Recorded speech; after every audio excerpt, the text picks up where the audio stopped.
Assalamualaikum warahmatullahi wabarakatuh. Selamat malam, salam sejahtera untuk kita sekalian. Senang sekali pada malam hari ini saya In'am Al-Fajar dari MI Ma'arif Klisman dapat memandu Bapak Ibu sekalian pada acara Temu Pendidik Mingguan KGBN Wonosobo edisi 42 tanpa halangan suatu apapun. Bapak Ibu guru sekalian, salah satu indikator kesuksesan dalam pembelajaran adalah terjadinya komunikasi yang baik antara guru kepada murid, murid kepada guru, ataupun murid kepada murid. Namun tak jarang di dalam kelas kita menemukan anak-anak yang mengalami hambatan dalam komunikasi. Inilah tema diskusi kita pada malam hari ini, yakni bantuan komunikasi visual untuk murid yang memiliki hambatan komunikasi.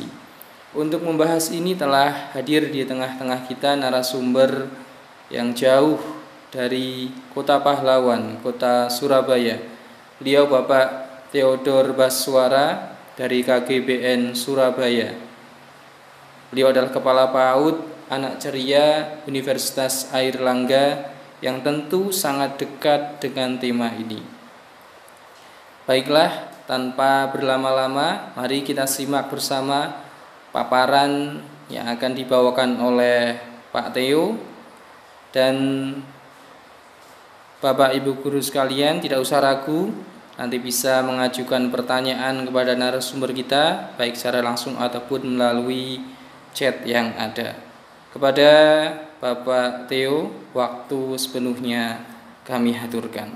Contohnya mungkin di komunikasi di keluarga gitu kan, anak butuh makan, lalu kalau di sekolah mungkin anak mau ke toilet, izin gitu kan, anak mau menyampaikan pendapat, mau bertanya dan sebagainya. Nah, komunikasi itu bisa dikatakan efektif kalau apa yang disampaikan itu bisa diterima dengan akurat gitu. Ya mungkin bisa jadi tidak 100%, tapi semakin mendekati 100% yang disampaikan itu diterima oleh yang mendengarkan, itu pasti semakin baik.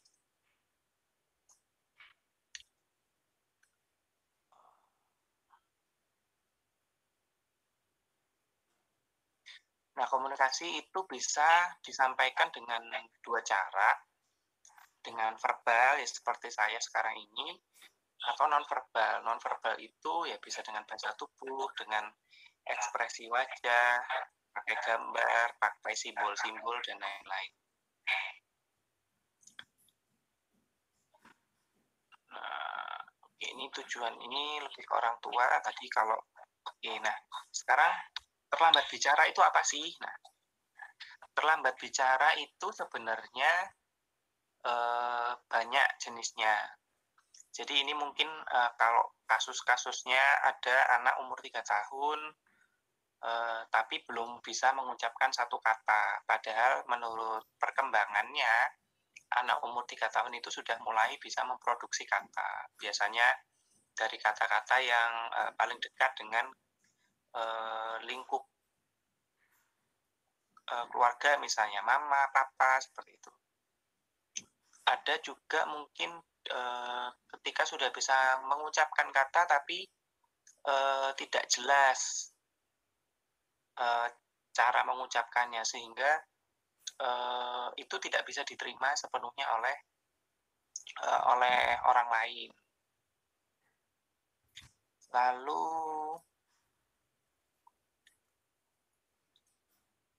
bisa jadi ada memang hambatan di perkembangan otak, sehingga kemampuan menerima informasinya terganggu, sehingga dia juga kesulitan untuk memproduksi kata-kata. Ada juga mungkin orang yang punya hambatan komunikasi karena punya gangguan pendengaran seperti itu. Jadi dia juga kesulitan untuk mencari tahu yang diucapkan itu apakah sudah tepat atau belum. Nah, jenisnya itu dalam cakupan hari ini bisa dibagi dengan 3, yaitu gangguan bicara. Gangguan bicara itu ya dia punya kendala dalam berbicara. Misalnya bisa jadi bicaranya terlalu cepat, ada suara yang tidak jelas seperti itu. Ada juga yang sudah kata-katanya sudah tepat, tapi suaranya itu yang bermasalah. Jadi tetap informasinya tidak bisa diterima. Ada juga yang terlambat bicara atau bahasa itu punya gangguan dalam mengucapkan secara verbal. Jadi memang tidak mampu gitu. Seharusnya sudah bisa, tapi ada keterlambatan perkembangan, jadi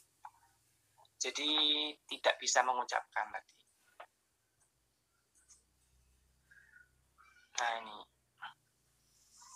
Nah, akibatnya apa sih kalau kesulitan, ada keterlambatan bicara, ada gangguan bicara? Secara otomatis dia juga akan kesulitan untuk mengungkapkan pikiran dan perasaannya ke orang lain. Sehingga ya sering terjadi miskomunikasi. Ini bisa jadi mengakibatkan ya hal-hal yang sifatnya emosional juga. Mungkin contoh sederhananya kalau ada anak lapar minta makan, kalau dia bisa bicara kan dia bisa bilang kalau papa mama makan gitu kan. Tapi kalau nggak bisa itu kan mungkin orang tuanya juga akan kesulitan memahami anak ini sedang apa gitu kan, maunya apa. Nah, karena ada kendala seperti itu, bisa jadi untuk mendapatkan perhatian anak ini akan melakukan tindakan-tindakan yang tidak semestinya gitu. Padahal sebenarnya masalahnya adalah dia cuma ingin memberitahu bahwa dia lapar, tapi karena tidak bisa ditangkap oleh orang lain, bisa jadi guling-guling, bisa jadi nangis, bisa jadi perilaku-perilaku yang tidak adaptif lainnya. Nah, penyebabnya itu bisa macam-macam. Jadi, kalau diibaratkan makanan, terlambat bicara ini seperti bungkus daun pisang dari jajan gitu. Kan banyak kan jajanan di Indonesia ini yang bungkusnya daun pisang. Isinya bisa lemper, isinya bisa nogosari, isinya bisa macam-macam lah ya. Nah, terlambat bicara itu juga seperti itu. Luarnya mungkin bisa sama, jadi kelihatannya yang nampak, yang bisa diamati itu terlambat bicaranya, tapi masalahnya bisa macam-macam. Ada yang masalah tentang perkembangan, ada masalah tentang pendengaran.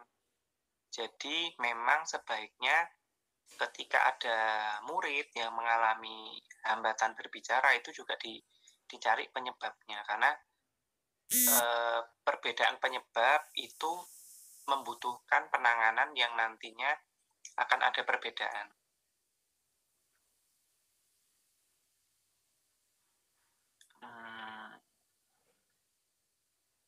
Nah, ini contoh-contohnya tadi sudah saya jelaskan ya. Jadi nggak bisa mengungkapkan keinginan dan perasaan. Akibatnya bisa memukul, mencubit, berteriak, guling-guling, dan lain sebagainya. Nah, ini juga gini.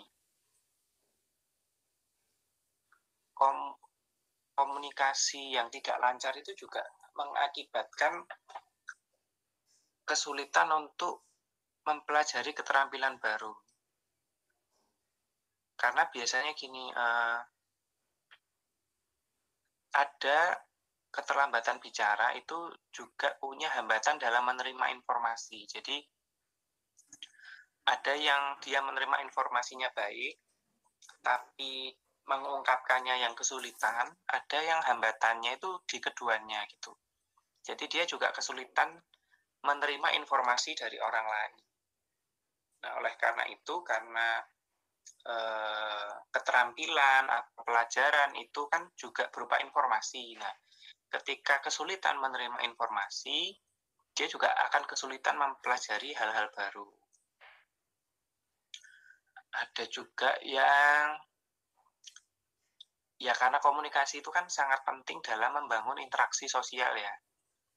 Karena hambatan komunikasi itu mengakibatkan ya masalah sosial juga. Misalnya mau main peta umpet gitu kan, atau mau kerja kelompok kan butuh saling bertukar informasi. Tentu dengan hambatan komunikasi, hal-hal tadi akan sulit terjadi.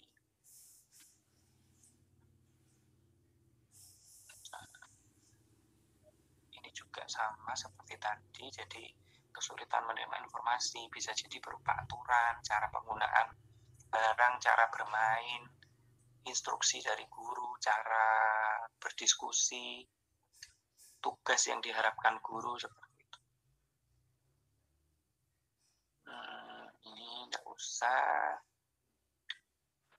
Nah, ini mungkin ini ya, kalau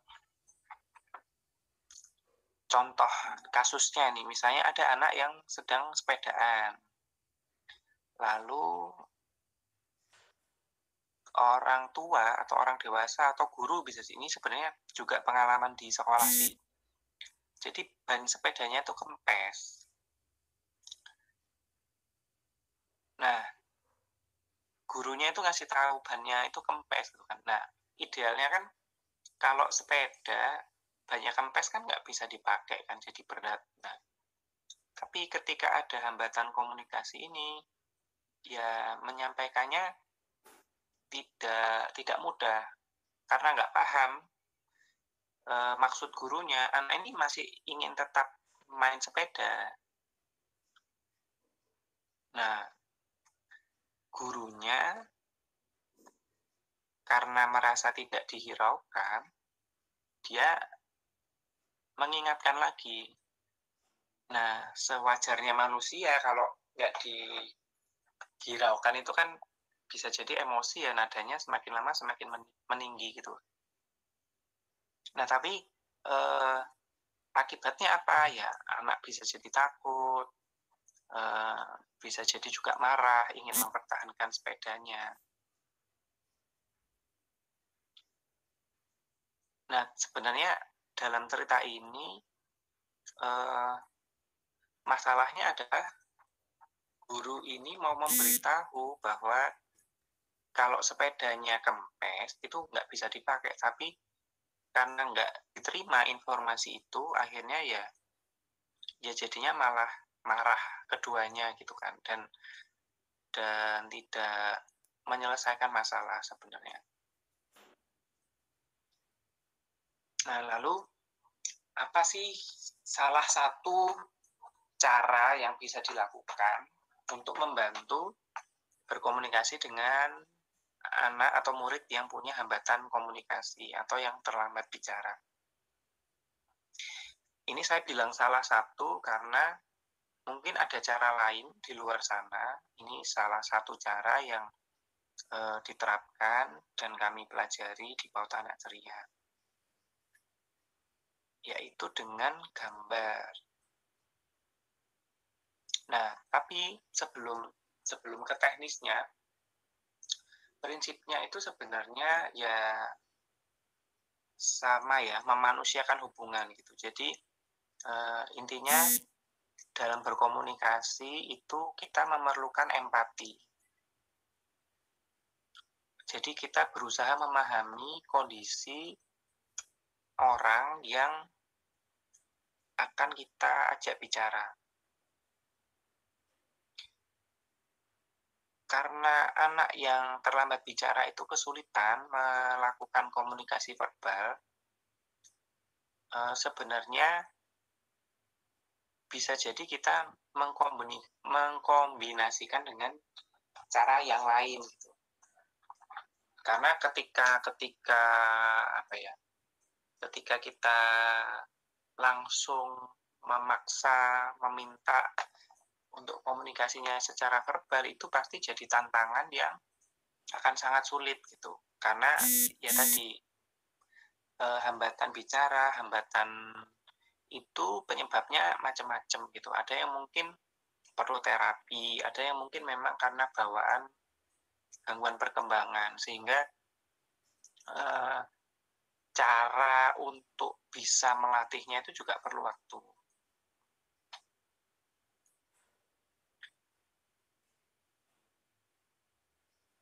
Nah, sebenarnya kalau di luar negeri gitu ya, mungkin dari bayi itu ada yang sudah diajarin bahasa isyarat gitu. Jadi ketika dia lapar, gitu, dia menunjukkan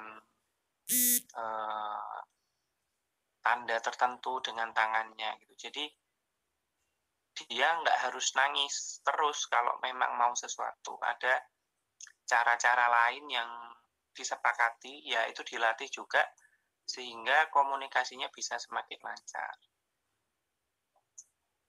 Terus bisa jadi kosakata yang dikuasai anak-anak itu kan berbeda dengan orang dewasa. Jadi dalam memberitahu itu kita juga perlu menggunakan bahasa yang mudah dipahami gitu. Dari sudut pandang anak. Mungkin kalau semakin jenjangnya semakin tinggi, kosakatanya kan pasti juga semakin banyak ya. Tapi kalau untuk anak usia dini, biasanya untuk mendeskripsikan sesuatu itu mereka masih kesulitan, apalagi yang punya hambatan berbicara. Nah, ini dari contoh kasus sepeda kempes tadi, kalau tadi kan hanya ngomong ya, ini dengan sederhana aja, dengan nambah gestur. Jadi sambil nunjuk ban. Nah, tapi kalau ternyata dengan nunjuk ban itu tidak dipahami, ya berarti kan perlu cara lain untuk menyampaikan bahwa ban kempis itu tidak bisa dipakai untuk bermain gitu. Nah, cara yang dapat dilakukan ini bisa menggunakan, nah ini misalnya menggunakan gestur dengan nambah jongkok misalnya. Karena kan kalau anak usia dini sama orang dewasa kan pandangan level sudut pandang penglihatannya kan berbeda ya. Jadi bisa jadi hanya dengan menunjuk itu anak juga nggak tahu yang sedang ditunjuk itu yang mana itu. Dengan ditambah posisi berdirinya dirubah jadi jongkok, sepedanya dipegang. Nah, hal-hal seperti ini membuat komunikasinya juga jadi lebih bisa diterima. Nah, untuk menyampaikan informasi biasanya juga kalau untuk anak-anak perlu jumlah katanya nggak terlalu banyak, tidak terlalu cepat. Lalu juga perlu ada jeda gitu. Jadi ada penekanan pada kata-kata yang penting. Misalnya kalau dalam kasus ini bannya kempes, tidak bisa dipakai seperti itu. Nah, tapi cara ini bisa jadi juga belum tentu berhasil. Makanya ada cara lain, yaitu menggunakan alat bantu visual. Nah, kenapa sih kok alat bantu visual? Karena gini, kita sebagai manusia itu mungkin kalau menyadari atau tidak, seorang dewasa pun kita itu juga banyak berkomunikasi dengan bantuan visual. Misalnya rambu-rambu lalu lintas, papan penunjuk arah gitu kan. Jadi kalau kita ke tempat baru, ke mall, ke bandara, ke stasiun gitu kan, dengan bantuan papan-papan itu kita bisa lebih mengenal lingkungan baru itu dengan lebih baik, meskipun bisa jadi tanpa perlu bertanya ke orang. Nah, sebenarnya sama, anak-anak pun juga akan terbantu dengan gambar-gambar atau bantuan visual.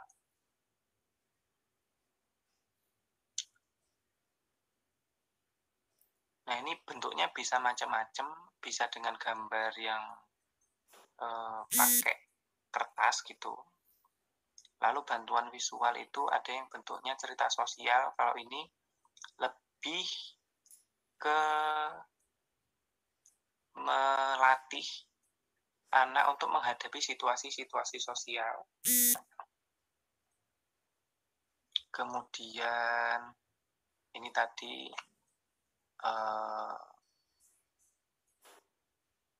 pakai sentuhan ya. Ini kalau mungkin anak-anak ya, kalau sudah besar, nah apalagi lawan jenis ini ya mungkin nggak boleh ya. Oke. Nah, ini mungkin saya akan banyak ceritanya ke dua hal ini ya.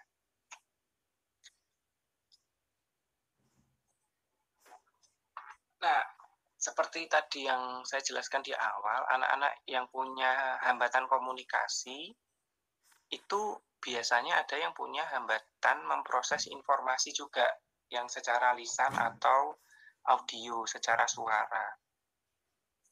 Jadi dia butuh informasi selain suara untuk bisa memahami. Nah, alternatif lain selain suara adalah gambar. Alat bantuan visual ini salah satunya efektif untuk anak-anak yang punya autism spectrum disorder. Karena secara karakteristik anak autism, mereka itu adalah pembelajar yang visual. Mereka lebih mudah memproses informasi-informasi yang berupa gambar.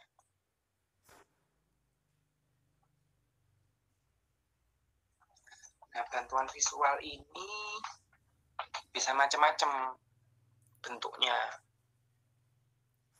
Nah, jadwal harian, bisa kalau di level KBTK, mungkin di SD kelas rendah itu kesepakatan kelas itu juga bisa dalam bentuk gambar. Kalau mungkin kelas besar itu kan pakai tulisan, itu mereka bisa baca. Tapi sebenarnya dengan gambar pun bisa jadi ini lebih menarik gitu untuk anak-anak yang sebenarnya tidak punya gangguan komunikasi. Mungkin kalau teman-teman melihat konten-kontennya Kampus Guru Cikal itu kan banyak sekali informasi yang tadinya banyak tulisannya, lalu dibikin infografis. Mungkin di Kemdikbud sekarang juga begitu. Ada SKB 4 Menteri, halamannya banyak, lalu dibikin buku saku. Jadi nggak hanya tulisan, tapi ada visual-visualnya, ada diagram, dan sebagainya. Nah, sebenarnya secara umum itu informasi yang banyak unsurnya itu juga bisa jadi lebih mudah diterima oleh murid pada umumnya, apalagi murid-murid yang punya perbedaan tadi.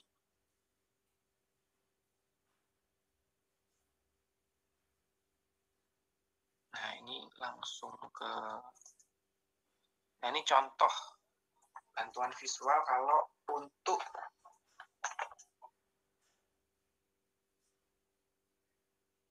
PAUD biasanya. Ini misalnya kalau yang di sebelah kanan ini untuk menata mainan gitu. Jadi kalau di PAUD itu kan ada box. Ini untuk apa gitu kan. Jadi karena tidak selalu guru itu bisa memberitahu ini letaknya di mana, ya sebaiknya ada informasi yang bisa diakses murid tanpa bertanya kepada guru. Nah, itu juga sebenarnya bisa diterapkan secara umum, nggak hanya untuk murid-murid yang punya gangguan komunikasi saja. Itu dengan adanya bantuan visual ini, guru juga menghemat tenaganya untuk tidak banyak memberitahu, karena bantuan visual ini juga membuat murid juga bisa lebih mandiri, karena informasinya bisa diakses secara mandiri oleh murid. Kalau yang kiri ini rutinitas pagi hari, jadi gosok gigi, lalu mandi gitu kan. Jadi berubah jadwal.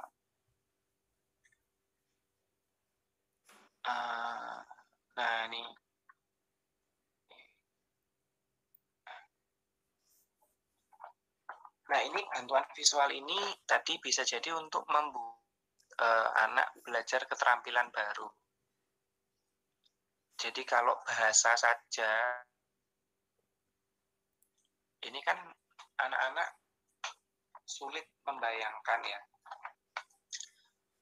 Nah, diberi contoh itu juga bisa, tapi dengan ada gambarnya itu bisa lebih mudah diterima. Jadi gitu seperti apa sih, dipecah-pecah, jadi dikasih air dulu, lalu dikasih odol, lalu digosok, seperti ini berkumur-kumur seperti itu. Ini biasanya detail kalau di tempat wastafel gitu. Jadi bantuan visual ini juga sebaiknya diakses ke aktivitas yang diharapkan itu untuk dilakukan.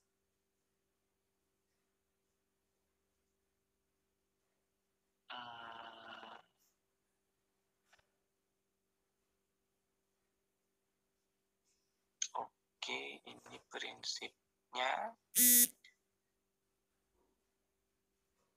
Nah, bantuan visual itu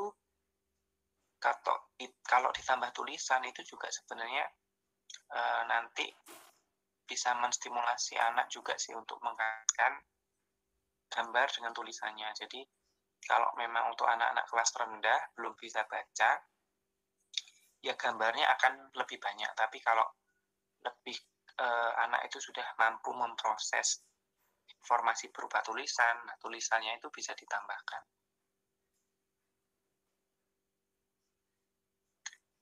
Nah, gambar-gambar yang digunakan ya sebaiknya sesuai dengan minat anak.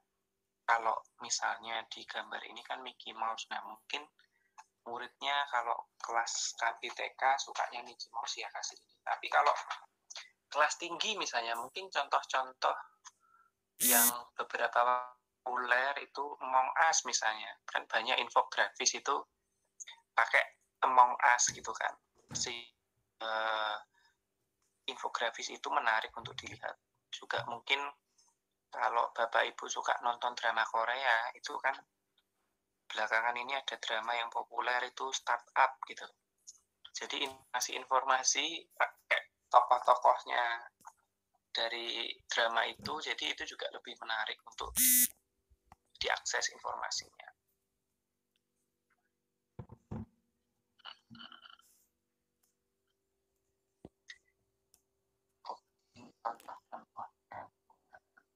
Nah, ini yang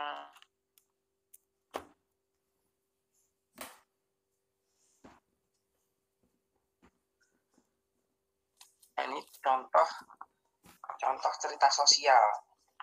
Cerita sosial itu sebenarnya seperti komik gitu ya, tapi mungkin bukan komik ya, cerita bergambar gitu. Kalau dulu di buku itu kan ada cerita bergambar. Jadi ada gambarnya, lalu ada deskripsi. Nah, setiap gambar itu dideskripsikan sebenarnya aktivitas apa sih yang perlu dilakukan ketika menghadapi situasi misalnya bannya kempes gitu. Ya ditunjukkan, oh anak ini suka main sepeda. Nah, supaya main sepedanya aman, kondisi bannya harus keras gitu kan. Nah, supaya ngeceknya gimana? Dipegang. Kalau bannya kempes gimana? Ambil seperti itu. Nah, informasi ini ya misalnya di sekolah ya diletakkannya di tempat di mana sepeda itu disimpan. Jadi setiap orang yang akan memakai akan bisa melihat informasi ini.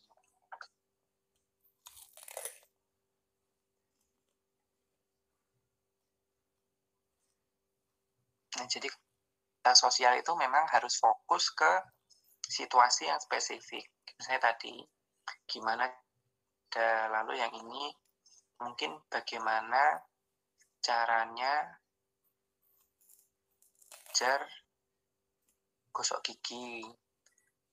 Atau misalnya gimana sih kalau anak pergi ke dokter gigi, apa saja yang harus dilakukan ketika di dokter gigi gitu. Jadi spesifik ke situasi tertentu. Oke, ini di skip dulu. Oke. Nah, mungkin sampai di sini adakah yang mau didiskusikan? Saya stop sharing dulu. Benar, Bapak Ibu? Kira-kira apakah ada yang ingin ditanya? Kalau ini sudah ada, ini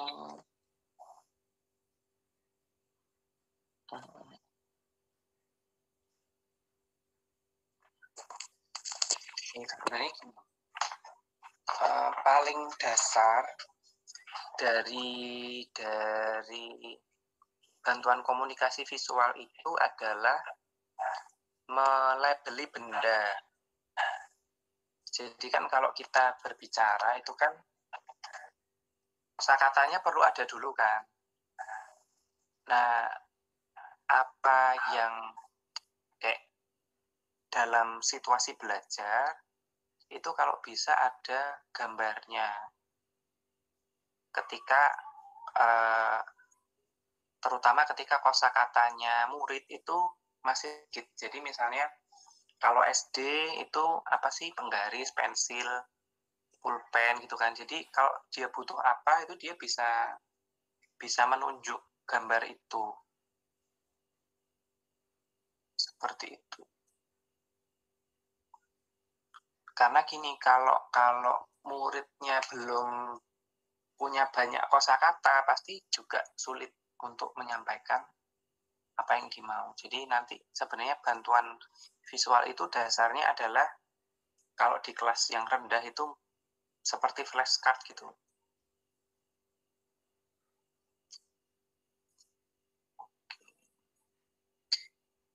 Lalu kalau Bu Sri Juwaria ini kan ada yang kesulitan komunikasi atau bicara itu usia berapa ya Bu?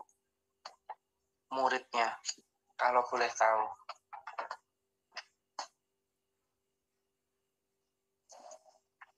Monggo Bu Sri.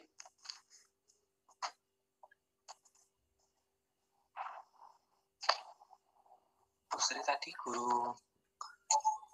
Ini kalau Bu Sri Juwaria itu ngajarnya kelas 6, Mas. Kalau kemarin lalu kelas 1. Terus sekarang kelas 2. Ya, ada kelas 2 berarti. Ya berarti masih mirip sebenarnya, masih. Kalau di luar itu kan PAUD itu sampai kelas 3 ya. Jadi sebenarnya mohon maaf Pak. Kelas 1 yang naik kelas 2 ya.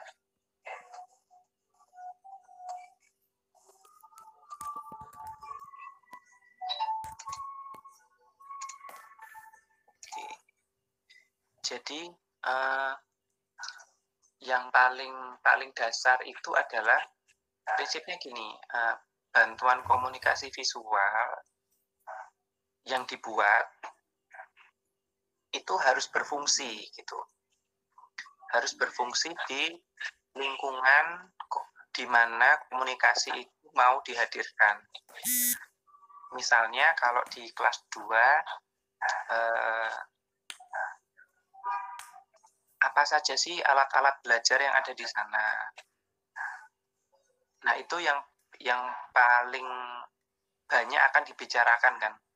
Secara otomatis misalnya ada papan tulis, ada kursi, ada bangku gitu.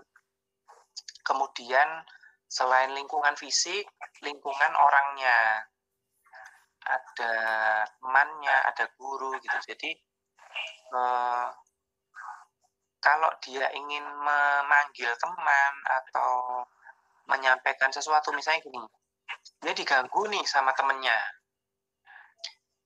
kan dia nggak bisa cerita ini yang ganggu yang mana, namanya siapa gitu. Nah, bisa jadi ada foto temannya di kelas gitu. Jadi dia bisa mengungkapkan, kalau dia mau mengungkapkan nama temannya ya dia bisa nunjuk itu gitu. Atau misalnya kalau di PAUD itu kan makan bekal ya, makan bekal itu ada, jadi bisa jadi ada daftar gambar, itu isinya jajanan gitu kan. Hari ini dia mau beli makanan apa, misalnya ada wafer, ada roti, ada susu dan sebagainya. Nah, dia bisa nunjuk gambar itu untuk mengungkapkan dia pengen makan bekal apa hari itu. Jadi memang di gambar-gambar yang dijadikan bantuan komunikasi itu dimulai dari yang paling sering dipakai dalam pembicaraan sehari-hari. Nah, lebih spesifik lagi nanti bisa jadi dikaitkan sama materi pembelajaran. Misalnya kalau di tempat saya, mereka diminta untuk cerita tentang langkah cuci tangan gitu kan. Kalau yang bisa verbal itu kan bisa cerita langkahnya seperti apa, memperagakan juga bisa. Nah, kalau yang punya hambatan komunikasi verbal, selain menunjukkan, dia kan selain memperagakan, ya dia bisa dengan menunjuk misalnya untuk membuktikan bahwa dia tahu urutan cuci tangan yang benar, dia bisa mengurutkan gambar seperti itu. Jadi dia nggak harus ngomong langkahnya seperti apa. Mungkin nggak langsung memperagakan juga, tapi dia bisa mengurutkan gambar. Nah, kalau gambarnya itu tepat sesuai urutan yang dijelaskan, ya berarti dia sudah paham sebenarnya langkah cuci tangannya seperti apa. Atau misalnya kalau pembelajaran morfosis misalnya untuk kelas SD kan, urutannya apa sih? Kalau yang punya kemampuan verbal kan tinggal cerita aja. Nah, yang nggak punya ya bisa jadi ada gambar yang tersedia, mereka tinggal ngurutkan aja. Ini apa namanya, ini apa, kayak gitu. Untuk membuktikan bahwa ya murid itu memahami proses metamorfosis seperti itu. Jadi dimulai dari topik yang umum, yang memang sehari-hari ditemui di kelas, baru kemudian nanti diarahkan ke topik-topik khusus sesuai materi pembelajaran.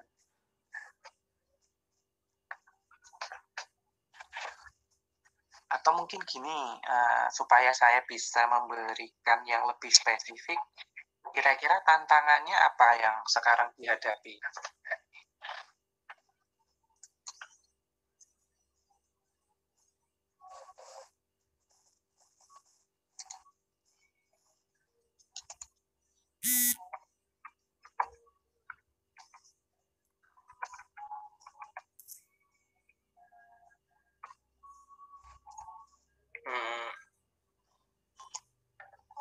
mungkin Bu Sri lagi terputus-putus mungkin suaranya. Oh iya.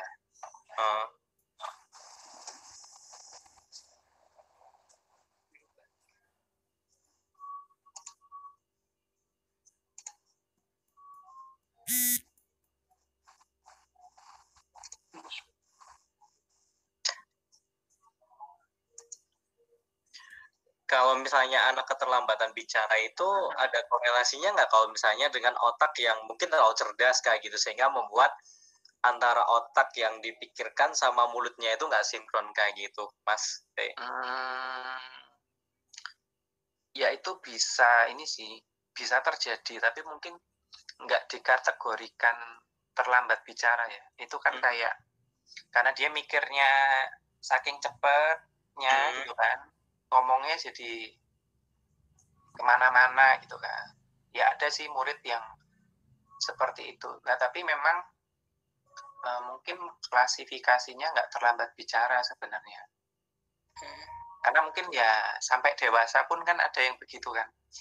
Saya juga kayaknya gitu juga.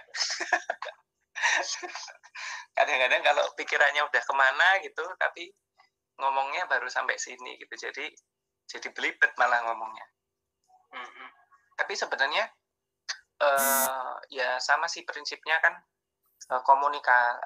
komunikasi itu kan intinya menyampaikan pesan gitu kan. Ya, nah dengan adanya gambar visual itu sebenarnya tidak hanya membantu yang punya gangguan gitu, yang normal aja, yang punya karakteristik pada umumnya itu juga terbantu sebenarnya. Jadi membuat lingkungan kelas yang banyak informasi visual itu sebenarnya tidak hanya membantu murid yang punya hambatan komunikasi, tapi membantu semua murid gitu. Misalnya ya tadi jadwal piket, bisa jadi jadwal rutinitas kelas, jadwal pelajaran, itu ketika informasinya tidak hanya tulisan, ada gambarnya, ya pasti bisa lebih mudah diakses oleh semakin banyak orang. Gitu. Mungkin kalau yang populer sekarang ya infografis itu, kalau yang untuk umum gitu. Berarti kalau anak yang otaknya berjalannya cepat kayak gitu cerdas dan kadang tidak sinkron sama bibirnya bisa dikatakan gangguan untuk gitu ya. Tapi ya gambar itu ya membantu dia presentasi juga pasti. Oke. Ini Buju kayaknya banyak pertanyaan yang mau disampaikan nih. Silakan Pak Fajri. Iya, baik. Kami bacakan, ini ada pertanyaan dari Bu Sri ya. Bagaimana kita bisa melarang anak yang kesulitan berkomunikasi selain gambar? Karena ada murid saya yang sering melempar batu ke jalan raya dan jika dikasih pengertian tidak bisa mencerna. Gimana ini Mbak Teo? Oke, nah ini kan konteksnya jelas saya lebih tinggal gitu. Kayak gini, kalau kasusnya ini sebenarnya kalau pakai bantuan visual itu pakai cerita sosial tadi yang paling pas.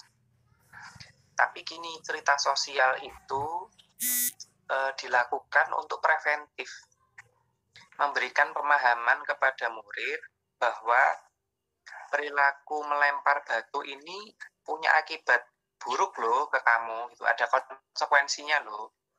Kalau kamu lempar batu bisa kena orang, bisa dimarahi orang, bisa merusak barang dan sebagainya gitu kan. Lalu sebenarnya kan prosesnya kan perlu empati dulu. Kita juga perlu tahu kenapa sih kok murid ini suka ngelempar batu. Apakah dia iseng, apakah dia marah karena diganggu temannya. Karena kalau di prinsipnya psikologi, setiap perilaku itu pasti punya motif gitu, pasti punya alasan. Perilaku itu tidak muncul tiba-tiba tanpa ada penyebab. Bisa jadi penyebabnya dari luar, ya dia diganggu orang lain dan sebagainya, atau bisa jadi itu sesuatu yang ada di dalam, emosinya dan sebagainya. Nah, ketika kita memahami latar belakang murid ini melempar batu, kita bisa membuat cerita sosial yang berhubungan dengan itu. Misalnya, kalau ternyata dia melempar batu karena marah, berarti dia perlu tahu cara marah yang bisa diterima lingkungan seperti apa. Misalnya, marah itu mungkin kalau untuk anak PAUD kan aturannya, ya mungkin ya nggak buat anak PAUD ya, buat kita semua ya. Marah itu ya jangan menyakiti diri sendiri, jangan menyakiti orang lain, sama jangan merusak barang gitu kan. Nah mungkin kan nggak boleh ini. Tapi apa sih yang boleh? Nah itu mungkin juga perlu ada visualisasi juga. Misalnya, kalau kamu marah, kamu mengatur napas, kamu berhitung misalnya, atau kamu menyendiri di ujung ruangan. Banyak caranya. Ada yang mungkin butuh teriak. Teriak kan selama tidak mengganggu orang lain, tidak menyakiti diri sendiri, itu kan nggak apa-apa. Tapi mungkin teriaknya bukan di kelas gitu ya. Ya memang dia perlu menjauh dulu atau gimana baru dia teriak. Nah, lalu terkait perilaku melempar batunya, cerita sosial itu bisa berisi tentang konsekuensi kalau melempar batu ke jalan itu apa. Karena bisa jadi dia melakukan itu selain karena penyebab tadi emosi yang ada di dalam dirinya, dia juga belum paham konsekuensi dari perilakunya. Biasanya kalau sudah paham konsekuensinya tapi tetap dilakukan, ya berarti ada masalah dengan cara mengungkapkan emosi gitu. Nah memang bantuan visual ini bukan sesuatu yang instan gitu ya. Perilakunya muncul, lalu kita kasih gambar, dia akan nurut. Nggak seperti itu cara kerjanya. Tapi memang ini prinsipnya lebih ke sebenarnya lebih ke merdeka belajar gitu kan. Kita tuh melibatkan murid untuk mereka memahami itu. Untuk perubahan perilaku yang sifatnya jangka panjang. Kan gini, ketika anak tadi tahu cara mengelola emosi yang baik, dan dia tahu konsekuensi dari perilaku melempar batunya, seharusnya dia akan mengurangi setidaknya perilaku itu. Jadi memang dalam kasus-kasus cerita sosial tadi, yaitu memang perlu preventif. Nah kalau sudah terjadi, kan cerita sosialnya belum bikin. Ya kalau saya paling gampang kita fokus ke keamanan dulu gitu. Bisa jadi ya kalau banyak batu yang dia lempar ya sebisa mungkin dijauhkan jangkauannya dari murid itu. Apalagi mungkin masih emosi kan gitu. Ya kalau ada guru yang mungkin lebih dipercaya, bisa jadi guru itu bisa menenangkan seperti itu. Dan pendekatannya bisa macam-macam sih sebenarnya. Tergantung alasannya murid ini. Karena ketika alasannya lain, ya penanganannya bisa lain juga. Bisa jadi ternyata tadi bukan marah. Dia ngelempar batunya iseng ternyata. Memang pengen jahil, cari perhatian, ya beda lagi. Ternyata dia ngelempar batu itu ingin cari teman gitu. Berarti cerita sosialnya bukan ke mengelola emosi, tetapi begini loh cara mencari teman yang baik, dan melempar batu itu bukan cara mencari teman. Kalau kamu sering melempar batu, kamu malah dijauhi sama teman-temanmu kayak gitu. Seperti itu ya Bu Sri Juwaria. Semoga bisa memberikan gambaran.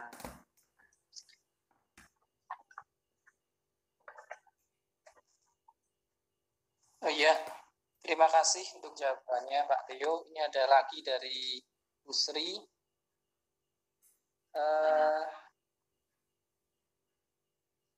Bagaimana memberi pengertian dengan orang tua jika anaknya berbeda cara menanganinya?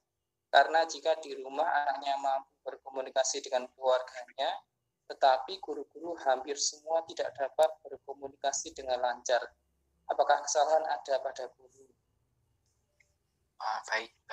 Nah, ini memang unik ya. Jadi ada beberapa anak itu yang kalau di rumah, di lingkungan terdekatnya, itu bicaranya lancar sekali, cerewet gitu. Tapi ketika di sekolah, diam. Bahkan ada yang tidak ngomong sama sekali. Istilahnya itu kalau di psikologi itu selective mutism. Jadi dia memilih dengan sadar, dia itu memilih untuk diem gitu. Kalau dibilang salah gurunya, ya enggak juga sebenarnya. Saya dulu juga ada murid yang, jadi ketika di TK, itu sama sekali nggak ngeluarin suara. Sama sekali nggak ada suaranya. Tapi di rumah, itu suaranya keluar. Ya cerewet gitu. Ya, apakah gurunya punya sikap yang buruk ke dia? Ya enggak juga gitu. Gurunya ya baik-baik saja gitu. Tapi memang ada bisa jadi itu penyebabnya juga masalah internalnya anak sendiri gitu. Kalau sudah remaja biasanya kelihatan kan dia akan lebih sering cerita sama teman. Itu kan bukan masalah gurunya yang salah, ya memang fase perkembangannya begitu. Kalau sama orang yang lebih tua atau lebih dewasa, umurnya jaraknya lebih tinggi, ada kecenderungan ceritanya lebih tidak terbuka. Yaitu bukan salah siapa-siapa kan, ya memang fase perkembangan remaja seperti itu. Tapi caranya gimana supaya misalnya kalau remaja mereka bisa lebih terbuka?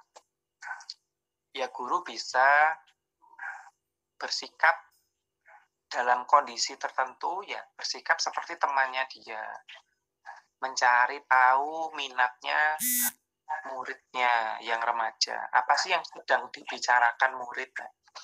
Ketika kita mau berempati gitu ya, jadi nggak hanya ingin murid mengikuti topik yang kita buka, tapi kita juga mengikuti topik yang memang suka dibicarakan oleh guru, mengikuti topik yang suka dibicarakan oleh murid.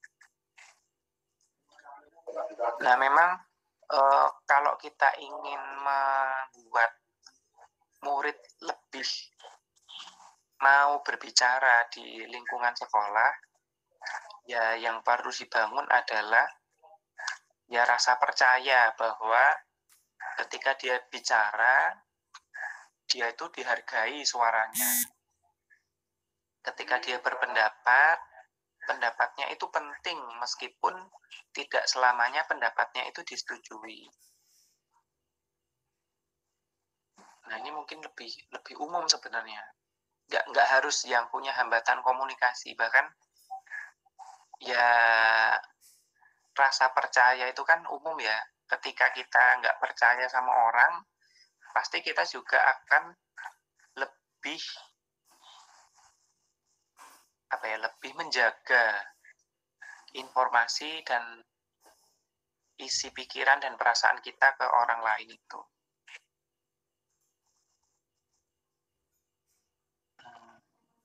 Oke, seperti itu ya. Jadi kalau dibilang salah guru ya enggak, tapi apa yang perlu dilakukan guru ya terus membangun lingkungan kelas, iklim ekosistem kelas yang memberi ruang supaya murid bisa lebih percaya untuk mengungkapkan pikiran dan perasaannya. Ya, baik. Tampaknya semakin malam diskusi kita semakin menghangat ini. Ada pertanyaan dari Pak Dur ini, Pak Leo. Oke. Saya ada murid, tidak ada gangguan bicara karena dia hanya tuli, tapi dengan keterbatasannya dia jadi sulit komunikasi. Walaupun menerima siswa inklusi, tapi belum ada kurikulumnya di SMA saya. Nah, bagaimana membangun komunikasi yang efektif dengan anak keterbatasan tersebut? Karena kebanyakan guru menyamakan cara mengajarnya termasuk saya. Bagaimana visualisasi pelajaran SMA yang kompleks dan abstrak? Monggo Pak Teo. Oke. Jadi kalau setahu saya, kalau punya gangguan pendengaran ya, kan ada yang lebih senang disebut tuli. Kalau setahu saya yang lebih senang disebut tuli itu karena memang mereka memilih untuk berbicara dengan bahasa isyarat. Kalau murid ini memang lebih nyaman berkomunikasi dengan bahasa isyarat, ya mungkin gurunya perlu belajar sedikit-sedikit gitu. Jadi kayak gini sih, misalnya kalau dia nyamannya berbicara dengan bahasa isyarat kan, ya dia juga punya harapan bahwa orang memberikan informasi dengan bahasa yang dia gunakan. Mungkin kalau di Indonesia ini salah satu pegiatnya itu Surya Sahetapi gitu ya. Iya. Dia waktu kecil itu punya pengalaman buruk gitu. Dia bisa verbal gitu kan. Tapi suatu hari ada temannya yang juga punya hambatan pendengaran, itu dimarahi orang tuanya karena nggak bisa verbal. Jadi dari situ dia merasa bahwa ya sebenarnya komunikasi ini nggak harus verbal kok. Kan intinya kan menyampaikan informasi, pikiran, dan perasaan. Seharusnya kami yang punya hambatan pendengaran boleh memilih gitu. Kami mau komunikasi dengan cara seperti apa. Makanya sekarang ada ya gerakan tuli itu. Jadi kalau dulu mungkin yang punya gangguan pendengaran itu dipaksa untuk bisa komunikasi secara verbal. Terus sekarang mereka punya pilihan. Nah, mungkin itu perlu dipahami dulu. Muridnya seperti apa. Nah, kalau memang lebih nyaman bahasa isyarat, ya bisa jadi gurunya minta diajarin aja yang sederhana-sederhana. Jadi untuk komunikasi sehari-hari. Tapi kalau itu memang muridnya nyamannya begitu. Kalau enggak, ya bisa jadi disepakati. Jadi kan komunikasi itu kan harus dua arah ya. Guru kan juga punya keterbatasan. Nggak mungkin punya murid punya kekhususan langsung jebret bisa bahasa isyarat gitu kan, atau langsung tersedia gambar yang banyak gitu kan. Tapi dengan menunjukkan usaha bahwa saya ini gurumu, saya memahami kamu berbeda, kamu punya cara komunikasi yang berbeda, dan saya mau berusaha berkomunikasi sama kamu. Nah, itu mungkin yang perlu ditunjukkan dulu. Kemudian dari situ baru bisa disepakati. Kamu nyamannya komunikasinya seperti apa sih? Gitu. Karena komunikasi itu dua arah. Kita nggak bisa menentukan sendiri. Iya, memang kuncinya di empati. Karena mungkin bisa jadi teman-teman yang punya gangguan pendengaran juga tidak semuanya punya akses ke belajar bahasa isyarat gitu. Nah, bahasa isyarat, bantuan visual itu kan alternatif cara komunikasi. Tapi kalau kita memaksa media komunikasinya hanya satu, hanya dengan verbal saja, hanya dengan tulisan saja, nah kan itu nggak ada pilihan. Nah, padahal kunci merdeka belajar adalah melibatkan murid.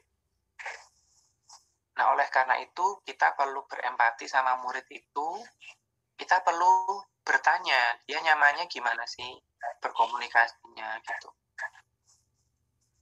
Dengan ditanya aja dia pasti nanti akan cerita sedikit-sedikit. Kemudian ini tadi sama ini ya, visualisasi SMA yang abstrak. Nah, sebenarnya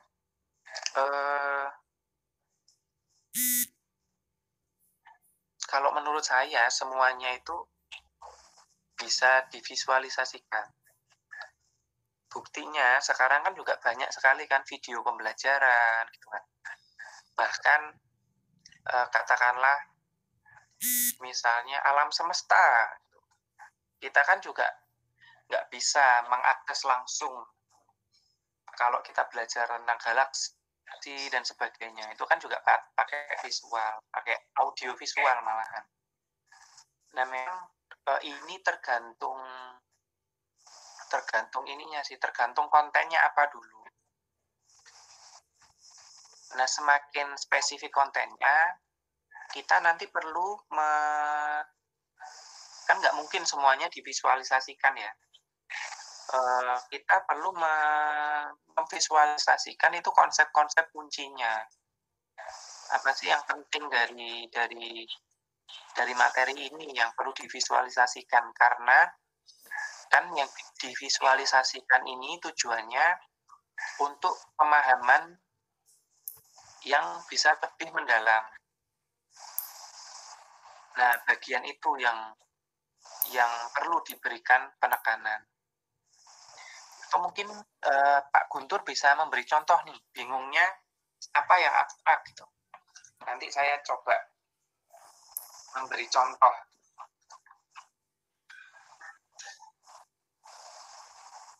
Monggo kepada Pak Guntur.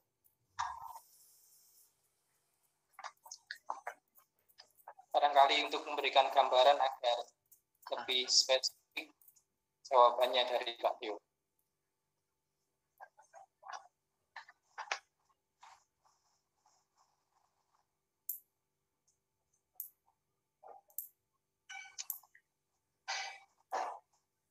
Mungkin lagi mengalami kendala sinyal mungkin Pak Guntur, Pak Tio. Oke, kita lanjut ke pertanyaannya Pak Idham dulu, boleh? Oh ya, siap. Dari Pak Idham, nyambung pertanyaan dari Bu Sri Juwaria, untuk treatment cerita sosial, perlu media gambar atau cukup cerita saja? Kalau saya, sebenarnya semakin banyak infonya, itu semakin baik. Bahkan untuk untuk kelas yang tinggi pun ada visualnya pasti juga lebih menarik gitu. Misalnya poster gitu, poster cuci tangan, coba misalnya dibayangin aja, mungkin mau tatap muka ya, kalau langkah cuci tangan itu hanya tulisan, kira-kira memberikan pengingat yang kuat enggak dengan ada gambarnya? Misalnya kalau tulisan aja, gerakan tangan mengunci. Loh, piye ya gerakan tangan mengunci, kan bisa jadi lupa kayak gini. Salah. Ternyata yang dimaksud kayak gini. Oh. Ini salah satu hal yang sederhana sebenarnya. Kan ini mungkin karena lagi COVID, ya nanti tatap muka juga murid itu perlu cuci tangan dengan cara yang benar gitu kan, nggak hanya menggosok seperti ini, ternyata perlu langkah-langkah yang sedemikian rupa supaya setiap bagian tangan itu bersih dari virus. Ya pasti dengan gambar akan lebih membantu, bahkan untuk yang dewasa aja. Untuk kita sebagai guru aja, siapa sih yang hafal langkah cuci tangan kalau nggak ada gambarnya gitu? Pasti juga bingung kan tadi, gerakan mengunci bisa kayak gini. Gitu. Iya, kan, gambar itu membantu Kak. Sebenarnya nggak hanya untuk yang punya hambatan verbal. Jadi semakin lengkap konten informasinya pasti semakin mudah diserap. Apalagi untuk murid yang jenjangnya lebih rendah, gambar itu pasti penting sekali. Tapi kan kayak apa ya, kayak tadi misalnya 6 langkah cuci tangan, kan gambarnya kan nggak harus yang pelan-pelan gerakannya gitu kan. Ya, intinya apa sih? Oh, 6 langkah. Ya, setidaknya gambarnya ada 6. Langkah pertama kayak gimana, kayak gitu. Jadi dicari materi kuncinya apa.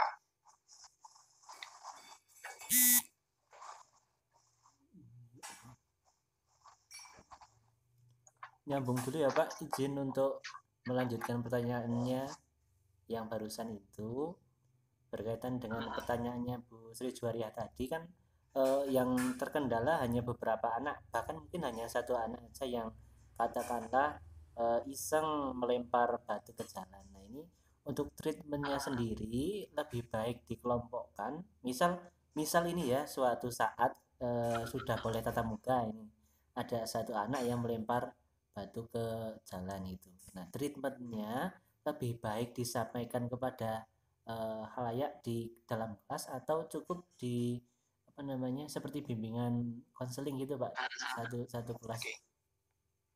Baik. Terima kasih pertanyaannya Pak Idham. Jadi begini, prinsipnya ya pakai komunikasi pada umumnya gitu. Menurut saya kalau memang itu perilaku sulit atau perilaku yang spesifik dilakukan anak tertentu yang sepertinya kecil kemungkinan untuk berhubungan dengan murid lain, ya sebaiknya personal. Kenapa? Karena kan kalau kita buat umum malah seolah-olah nanti mempermalukan murid yang jelas-jelas yang melempar batu satu sekolah cuma dia aja gitu.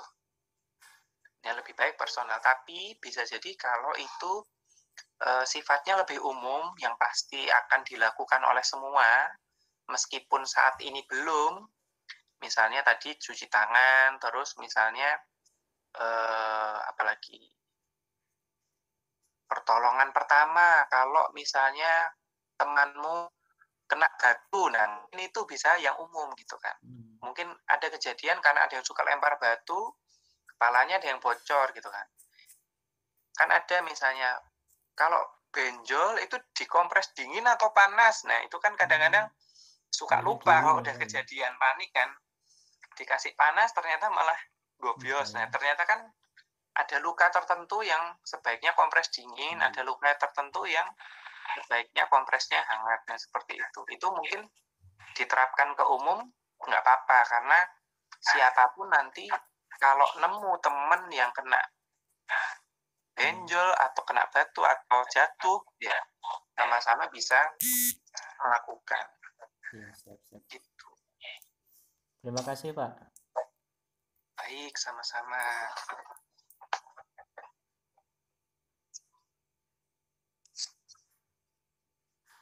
Baik, Bapak Ibu sekalian, masih ada pertanyaan yang ingin disampaikan kepada narasumber kita? Mengingat waktu juga sudah hampir jam 9. Wah, sudah malam. Tidak terasa. Ya, hangat sekali Pak malam ini. Masih hujan deras. Malam baru.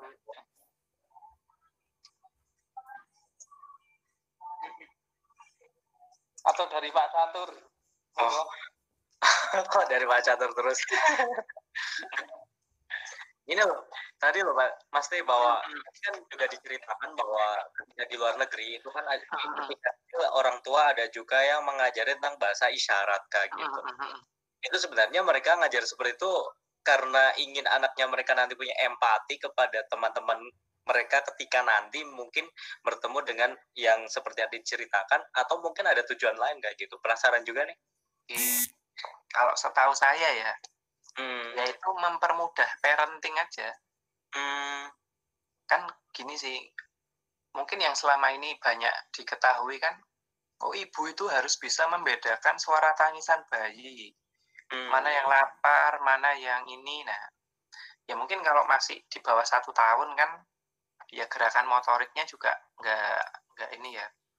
Tapi begitu usia udah batita gitu, itu kan gerakan motoriknya juga sudah lumayan kan. Jadi sebenarnya tujuan utamanya lebih ke mempermudah proses parenting itu sendiri. Misalnya dia makan, kalau minta nambah itu gimana? Misalnya gini, saya lupa persisnya seperti apa. Cuma itu dilatihkan. Kamu sudah kenyang. Nah, kan kalau gini sih, mungkin karena beda pola pengasuhan juga ya. Kalau di barat itu kan dari kecil itu sudah dilatih mandiri. Jadi memang kan idealnya lapar kenyang itu kan ditentukan oleh ya anak yang makan gitu kan. Kalau kita kan di Indonesia itu masih kebanyakan harus didulang sampai entek gitu kan pokoknya. Endoke gede, warak gak warak pokoknya. Jadi berhenti itu atas dasar keputusan yang nyuapin. Padahal kebutuhan makan itu yang paling tahu adalah yang disuapin gitu. Jadi hal seperti itu ditanyakan. Sudah kenyang ya, kenyang itu ditunjukkan dengan mengusap perut gitu kan. Ya sudah, kalau sudah kenyang ya dihentikan gitu. Dan mungkin di mangkoknya sudah habis tapi dia masih lapar. Nah, ada cara menunjukkannya seperti apa. Jadi kalau masih lapar ya diambilin lagi kayak gitu. Oke, jadi ini biar dilakukan bagi anak yang waktu itu memang usia bicaranya belum sempurna gitu ya. Jadi belum bisa ngomong verbal, ngomongnya masih nggak jelas gitu. Tapi motoriknya sudah bisa memberikan isyarat yang sederhana. Cukup Mas Fajar. Udah cari pasti banyak contohnya. Terima kasih Pak Catur. Baik, mungkin ingat waktu yang sudah di ujung waktu. Terima kasih sekali kami haturkan kepada Pak Theo yang telah berbagi banyak inspirasi di malam hari ini, menyempatkan waktunya yang tentu sangat berharga. Terima kasih Pak Theo. Sama-sama, saya juga banyak belajar dari teman-teman. Kasih closing statement dulu dong buat kita. Oh iya, tentunya ngasih kesimpulan dan closing statementnya. Monggo Pak Theo, kami persilakan. Oke, jadi tadi prinsipnya dalam berkomunikasi itu empati. Ya, kalau di KGB memanusiakan hubungan gitu kan. Jadi dengan berempati itu sebenarnya kita bisa mencari cara komunikasi yang tepat. Ya tadi bantuan visual itu adalah salah satu cara yang memang membantu murid-murid yang punya kekhususan, tapi sebenarnya juga membantu murid-murid secara umum. Jadi ketika ada hambatan komunikasi di kelas, baik ke orang tua, ke murid, ya kita perlu mengingat empati itu tadi. Kita berusaha melihat dari sudut pandang orang lain seperti apa. Dari situ kita pasti bisa lebih mudah cari cara komunikasi yang lebih efektif. Ya. Ya, baik. Terima kasih. Demikian rangkaian acara temu pendidik.